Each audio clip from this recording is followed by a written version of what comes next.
Binisita ni Mar Rojas at Leni Robredo ang Ulango Island sa Cebu. Gayon din ang munisipalidad ng Toledo at Dumanhog na balwarte ng dalawang political clans na nagpahayag ng suporta sa ibang kandidato. Nagpunta rin si Rojas sa isang kumpanyang gumagawa at nag-i-export ng furniture sa ibang bansa. Pangako niya, tututukan niya ang paglikha ng trabaho para sa mga Pinoy kung palaring siya maging Pangulo.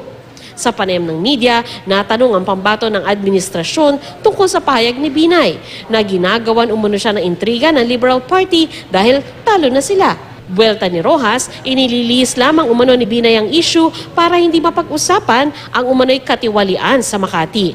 Sabi mo, Vice President Binay, gagawin mo sa Pilipinas kung ano ang ginawa mo sa Makati. Naku, wag naman. Kawawa ang Pilipinas.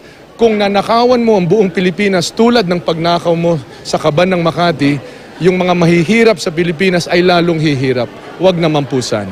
Ikinatuwa naman ni Rojas ang resulta ng pinakabagong Pulse Asia Survey kung saan tayo sila ni Mayor Rodrigo Duterte sa 3rd at 4th place. Didikit na ang mga numero namin ay sila, yung mga kababayan natin na nagsusuporta sa daang matuwid. No?